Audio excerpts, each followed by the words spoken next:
Hello students, कैसे हैं आप सब लोग। उम्मीद करती हूँ सब अच्छे होंगे और स्वस्थ होंगे। मैं Meena Rana ICT virtual class में आपका स्वागत करती हूँ। स्टूडेंट्स, हम पढ़ रहे हैं क्लास 7 की हिंदी। हिंदी में इससे पहले लेक्चर में हमने सर्वनाम पढ़ा था और सर्वनाम पर बेस्ड आपने कुछ प्रश्न उत्तर भी कर लिए थे। और आज की क्लास में हम हिंदी व्याकरण में पढ़ेंगे क्रिया। आप जानते हैं किसी भी वाक्य में आप संज्ञा, सर्वनाम, क्रिया, क्रिया विशेषण, विशेषण ये सभी होते हैं। तो आज की क्लास में हम शुरू कर रहे हैं क्रिया क्या होती है। तो चलिए चलते हैं स्मार्ट बोर्ड पर। क्रिया क्या होता है। हिंदी व्याकरण में 4 आपके विकारी शब्द थे। हमने शुरू में जब आपको व्याकरण पढ़ाया था तो वहां पर हमने आपको 4 विकारी शब्द बताए थे, जिसमें संज्ञा, सर्वनाम, विशेषण और क्रिया था। ठीक है, क्रिया पढ़ेंगे, उसके बाद हम विशेषण और क्रिया विशेषण को कंटिन्यूअसली पढ़ेंगे ताकि हम उसका अंतर भी जान सकें कि क्रिया विशेषण और विशेषण में क्या अंतर है। तो किसी भी वाक्य में जो शब्द किसी काम के होने या करने का बोध करता है वो आपका क्या कहलाता है, क्रिया कहलाता है। इसको आप अंग्रेजी में एक्शन वर्ड भी कहते हैं, ठीक है, या वर्ब भी कहते हैं। तो हिंदी व्याकरण में 4 विकारी शब्द होते हैं, संज्ञा, सर्वनाम, विशेषण और क्रिया। क्रिया को अंग्रेजी में आप एक्शन वर्ब कहते हैं। छोटी क्लासेस में आपको एक्शन वर्ड्स बताया जाता है और धीरे धीरे आप जब बड़े होते हैं तो आपको वर्ब बताया जाता है। ठीक है, जो भी काम आप करते हैं और वो किसी वाक्य में आपको बता रहा है कि ये काम हो रहा है, वो आपकी क्रिया कहलाती है।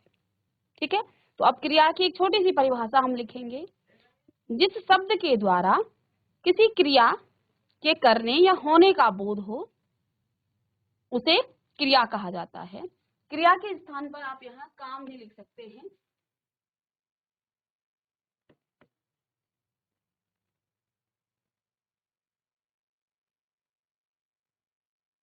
तो जिस शब्द के द्वारा किसी काम के करने या होने का बोध हो उसे क्रिया कहते हैं, उसे हम क्रिया कहते हैं। या फिर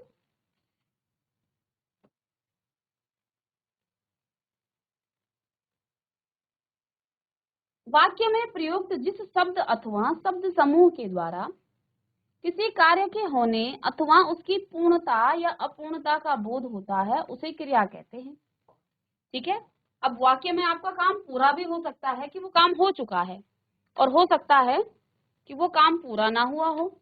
ठीक है, तो वाक्य में प्रयुक्त जिस शब्द अथवा शब्द समूह के द्वारा किसी कार्य के होने अथवा उसकी पूर्णता या अपूर्णता का बोध, क्योंकि काम आपका आधा चल भी रहा हो सकता है कि काम चल रहा है, तो ऐसा भी बोध आपको होगा।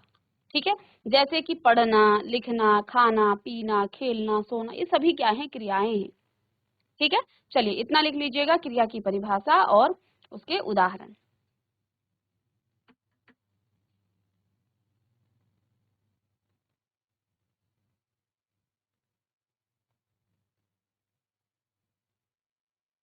अब यहाँ क्रिया के कुछ उदाहरण हैं। जैसे विक्रम पढ़ रहा है, तो काम यहाँ पर क्या हो रहा है, पढ़ रहा है, ये पूरा काम है। ये शब्द समूह काम होने का बोध करा रहे हैं। पढ़ रहा है ये काम है।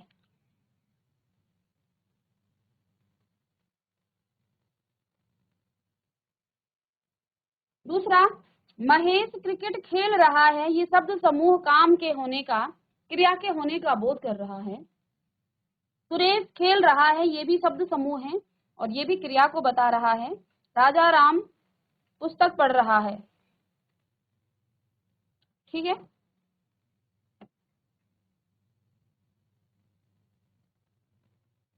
ऐसे ही बच्चे क्रिकेट खेल रहे हैं, लड़कियां गाना गा रही हैं, गीता चाय बना रही है, महेश पत्र लिख रहा है, उसी ने बोला था, और राम ही सदा लिखता है। ये सभी क्रिया का बोध करा रहे हैं इन वाक्यों में। ठीक है,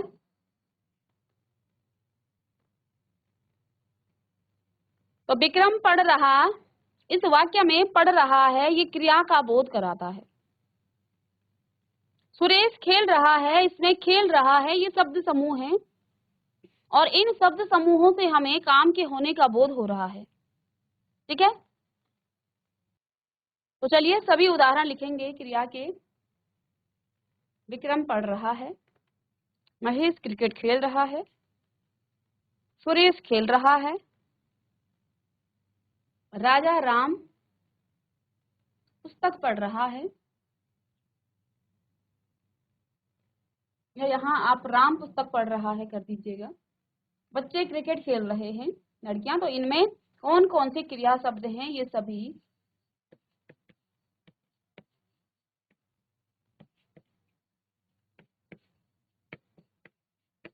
क्रिया हैं। कौन सा भी जो आपके ब्लू पेन से यहाँ पर दर्शाए गए हैं। ठीक है, ये सभी आपकी क्रियाएं हैं। ठीक है ना, सभी आपको क्रिया का बोध होने का यहाँ पर पता चल रहा है, यहाँ पर क्रिया का बोध। अब आते हैं क्रिया के भेद पर। क्रिया के कौन कौन से भेद होते हैं, ये अब आप यहाँ पर लिखिएगा। क्रिया के भेद, क्रिया के भेद।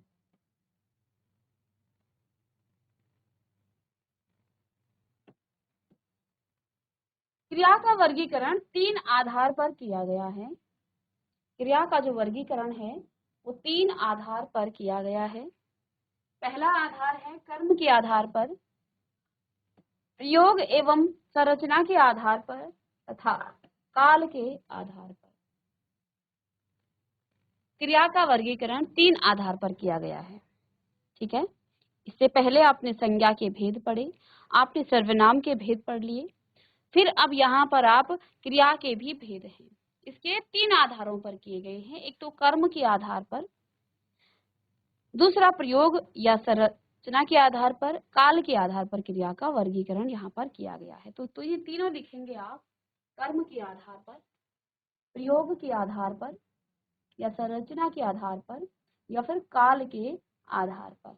इन तीनों को जल्दी से लिखें, नोट करें।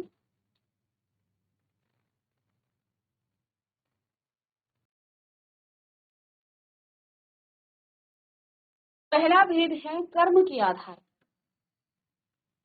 अब कर्म के आधार पर क्रिया का कैसे भेद है? 2 इसके भेद हैं, सकर्मक और अकर्मक। पहला भेद सकर्मक और दूसरा अकर्मक। तो हमने क्रिया के 3 आधारों पर भेद किए हैं, अलग अलग आधारों पर क्रिया के भेद हैं। पहले तो उसके कर्म के आधार पर, दूसरा उसके संरचना या प्रयोग के आधार पर, और काल के आधार पर। कर्म के आधार पर क्रिया के 2 भेद हैं, सकर्मक और अकर्मक। सकर्मक क्रिया क्या होती है? वे क्रियाएं जिनका प्रभाव वाक्य में प्रयुक्त कर्ता पर न पड़कर कर्म पर पड़ता है, उन्हें सकर्मक क्रिया कहते हैं। सकर्मक क्रिया का अर्थ कर्म के साथ में होता है, अर्थात सकर्मक क्रिया में कर्म पाया जाता है। सकर्मक क्रिया 2 प्रकार की होती है। सकर्मक शब्द स और कर्मक से मिलकर बना है, जहाँ स उपसर्ग का अर्थ साथ में तथा कर्मक का अर्थ है कर्म के होता है। ठीक है, अब यहाँ इसको लिखने से पहले उदाहरण से समझेंगे। गीता चाय बना रही है, महेश पत्र लिखता है, हमने एक नया मकान बनाया। एक छोटा और अच्छा उदाहरण हम यहाँ पर सकर्मक और अकर्मक को समझ लेंगे। सीधे और सिंपल तरीके से कहा जाए, सकर्मक क्या होता है? जिसमें कर्म हो, कर्म की उपस्थिति इसमें होती है, इतना समझ जाना है। अकर्मक यानी कि जिसमें कर्म न हो।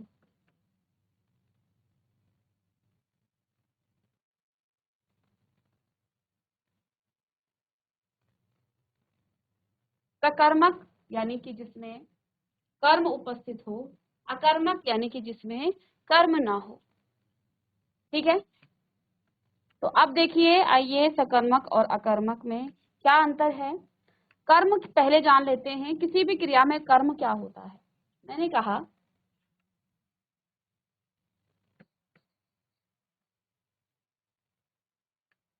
राम ने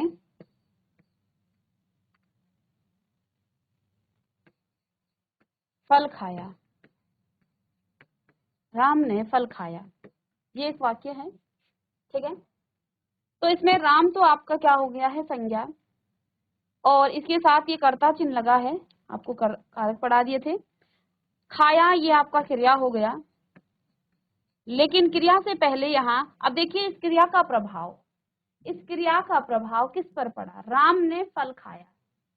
तो जब क्रिया का प्रभाव कर्ता के अलावा किसी अन्य पर पड़े, तो फल खाया तो फल पर प्रभाव पड़ेगा, फल आपका खत्म हो जाएगा, तो फल पर इसका प्रभाव पड़ेगा।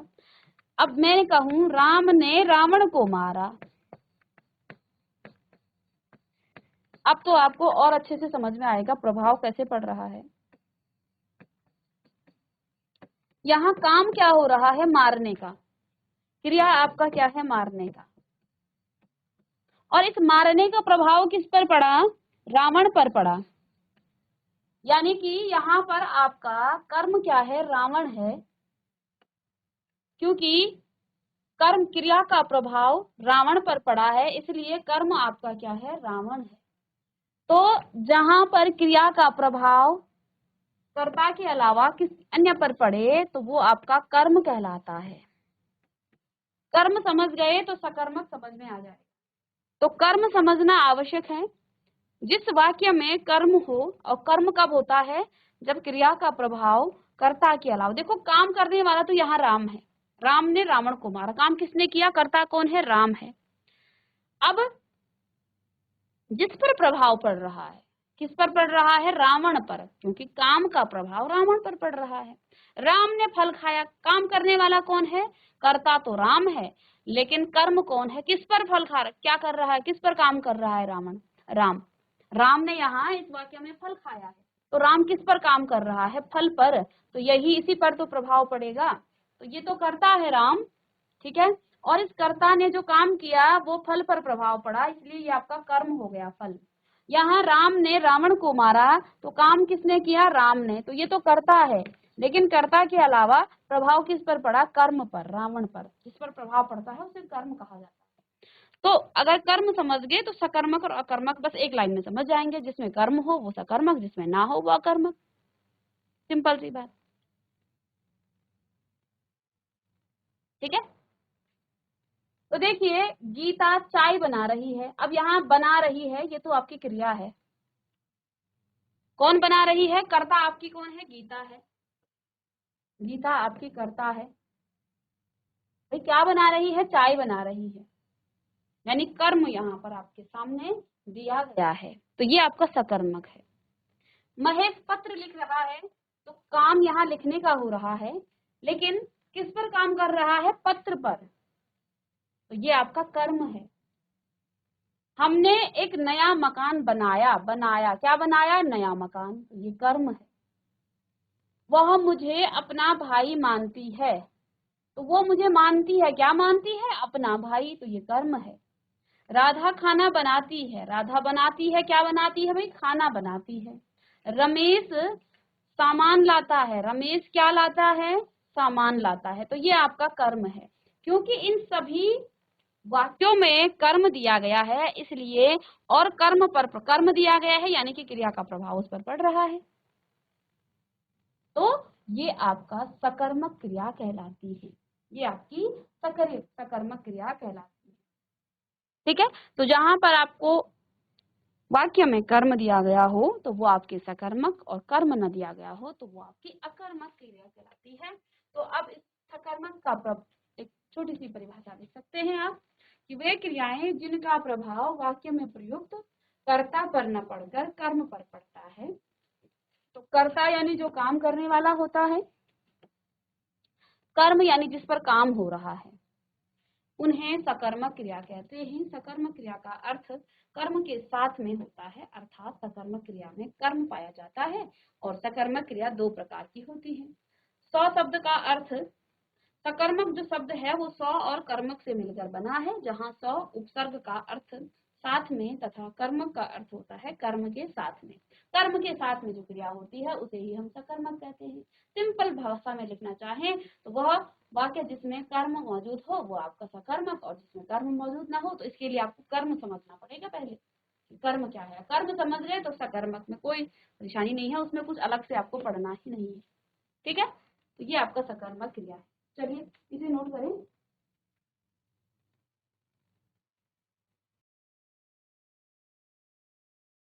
चलिए इतना ले गया। अब आगे देखिए, ये लिख लिया आपने। नेक्स्ट है रवि ने आम खरीदे। तो यहाँ कर्ता कौन है, रवि है, और क्या खरीदे, खरीदा, ये आपका क्रिया है। ठीक है, और आम यहाँ पर आपका क्या है, ये आपका कर्म है, क्योंकि उसने आम खरीदे हैं। कर्म किस पर किया है, आम पर किया है।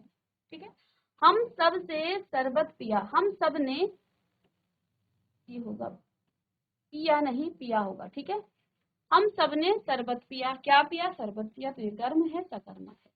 अकर्मक क्रिया क्या होती है, वे क्रियाएं जिनका प्रभाव वाक्य में प्रयुक्त कर्ता पर पड़ता है। अकर्मक में क्रिया का प्रभाव सिर्फ और सिर्फ कर्ता पर पड़ेगा, इसके अलावा यहाँ पर कोई कर्म नहीं होगा, उन्हें अकर्मक क्रिया कहते हैं। अकर्मक क्रिया का अर्थ कर्म के बिना होता है, अर्थात जहाँ कर्म मौजूद ना हो वो आपका अकर्मक क्रिया कहलाती है। ठीक है, तो अब आगे इसे अकर्मक शब्द अ और कर्म से मिलकर बना होता है, अर्थात अ उपसर्ग का अर्थ होता है बिना और कर्मक का अर्थ होता है कर्म के। तो बिना कर्म के जो वाक्य होती है वो आपका अकर्मक क्रिया कहलाती है। उदाहरण के लिए यहाँ देखें अकर्मक क्रिया के उदाहरण। रमेश दौड़ रहा है। अब देखो काम क्या हो रहा है, काम हो रहा है दौड़ने का। कौन दौड़ रहा है, रमेश। तो रमेश दौड़ रहा है, ये तो पूरा आपकी क्रिया हो गई,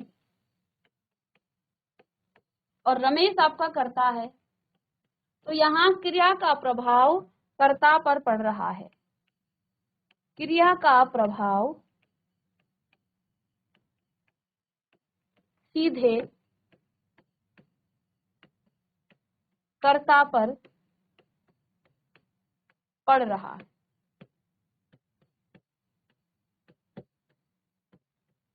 ठीक है, क्रिया का प्रभाव सीधे किस पर पड़ रहा है, कर्ता पर पड़ रहा है। मैं एक अध्यापक हूँ, मैं एक अध्यापक हूँ, ये यहाँ पर कर्ता है। ठीक है, और अध्यापक था, सॉरी, मैं एक अध्यापक था, तो ये जो है बता रहा है अपने बारे में, तो ये कर्ता पर ही इसका प्रभाव पड़ेगा। वह मेरा मित्र है, वह मेरा मित्र है, ये भी आपका क्या है, अकर्मक क्रिया है, क्योंकि यहाँ पर कर्म नहीं है। मैं रात भर नहीं सोया, ये भी आपका अकर्मक। मुकेश बैठा है, बच्चा रो रहा है, ये सभी आपके अकर्मक हैं, क्योंकि इसमें आपके कर्म नहीं है। तो जान गए आप, सकर्मक जिसमें कर्म मौजूद हो, अकर्मक जिसमें कर्म मौजूद न हो, वो आपकी अकर्मक क्रिया कहलाती है। चलिएगा इसे भी नोट डाउन करें।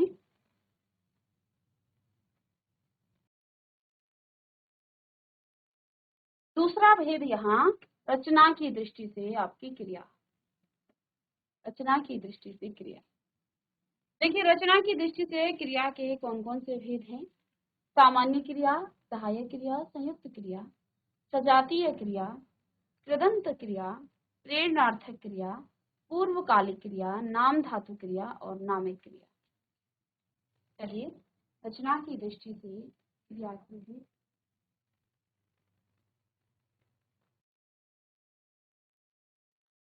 चलिए तो सामान्य क्रिया, सहायक क्रिया, संयुक्त क्रिया, सजातीय क्रिया, कृदंत क्रिया, प्रेरणार्थक क्रिया, पूर्वकालिक क्रिया, पूर्वकालीन क्रिया, नाम धातु क्रिया, नामिक क्रिया। ठीक है, और 10वीं क्रिया यहाँ विधि क्रिया। इन सभी को आप लिखें। अब सामान्य क्रिया क्या होती है, यह क्रिया का सामान्य रूप होता है जिसमें एक कार्य और एक ही क्रियापद होता है। जब किसी वाक्य में एक ही क्रियापद प्रयुक्त किया हो गया हो उसे सामान्य क्रिया कहते हैं। सामान्य क्रिया के उदाहरण जैसे रवि पुस्तक पढ़ता है, श्यामा श्याम आम खाता है और श्याम जाता है। ये सामान्य क्रियाएं हैं जिसमें आपका एक काम हो रहा है और एक ही क्रिया का पद होता है। ठीक है, तो हमने सिंपल से कहा रवि पुस्तक पढ़ता है, तो यहाँ पर आपका एक ही काम हो रहा है, ये आपकी सामान्य क्रिया हो गई। दूसरा है आपका सहायक क्रिया। सहायक क्रिया क्या होती है? किसी वाक्य में मुख्य क्रिया की सहायता करने वाले पद को सहायक क्रिया कहते हैं। अर्थात किसी वाक्य में वह पद जो मुख्य क्रिया के साथ लगकर वाक्य को पूर्ण करता है उसे हम सहायक क्रिया कहते हैं। ठीक है, जैसे यहाँ पर देखिए, रवि पढ़ता है, मैंने पुस्तक पढ़ ली है, और विजय ने अपना खाना मेज पर रख दिया है।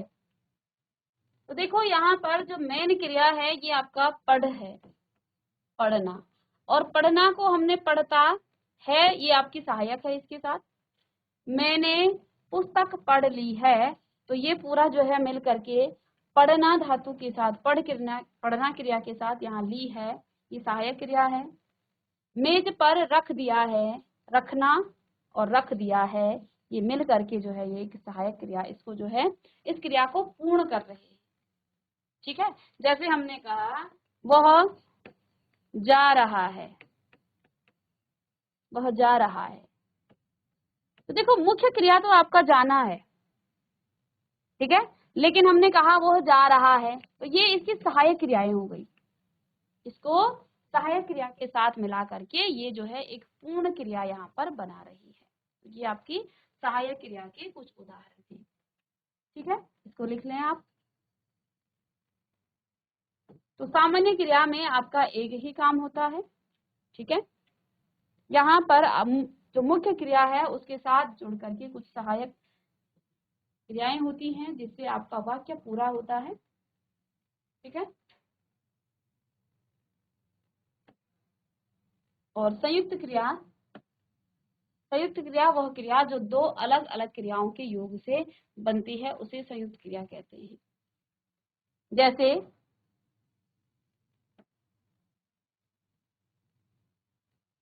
रजनी ने खाना खा लिया, मैंने पुस्तक पढ़ डाली है। संयुक्त क्रिया के यहाँ पर कुछ अलग अलग भेद हैं। संयुक्त क्रिया को देखिए दो अलग, जैसे हमने कहा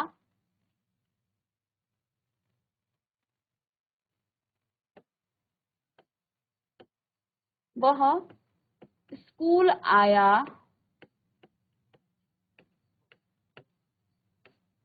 और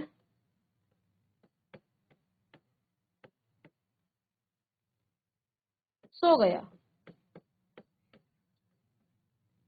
ठीक है, वह स्कूल आया और सो गया। तो यहाँ और शब्द से ये दोनों जो हैं वाक्य क्या हुए हैं, मिल करके एक वाक्य बनाते हैं, क्रिया बना रहे हैं। ठीक है ना, तो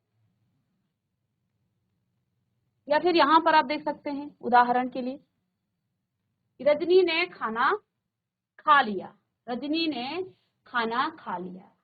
ठीक है, तो रजनी ने खाना खा लिया, ये आपकी क्या है, संयुक्त क्रिया है, और इसके हम कल की क्लास में भेद पढ़ेंगे। तो संयुक्त क्रिया की परिभाषा, जिसमें वह क्रिया जो दो अलग अलग क्रियाओं के योग से बनती है उसे संयुक्त क्रिया कहते हैं।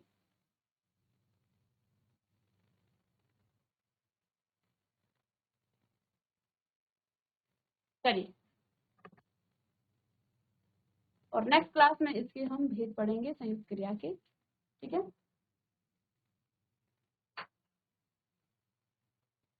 तो स्टूडेंट्स आज की क्लास में हमने क्रिया को शुरू किया है और क्रिया के भेद हमने यहाँ पर किए हैं। कल की क्लास में हम इसको आगे कंटिन्यू करेंगे। ठीक है, और कुछ सरल तरीके से आपको समझाने की कोशिश करेंगे कि क्रिया के भेद कौन कौन से हैं जो आपने अभी तक पढ़े हैं क्लास 6 में। क्रिया के भेद उनके माध्यम से वहीं से हम आगे लेकर के आपको बताएंगे कि क्रिया क्या होती है और भेद क्या क्या है, क्योंकि आगे भी आप इसे पढ़ने वाले हैं। ठीक है, आगे की क्लासेस में, तो यहाँ से आप उसको एक थोड़ा सा इसका इंट्रो देखेंगे और आगे की क्लासेस में आप उसको और अच्छे डीप में पढ़ेंगे। तो मिलते हैं नेक्स्ट लेक्चर में, तब तक के लिए थैंक यू।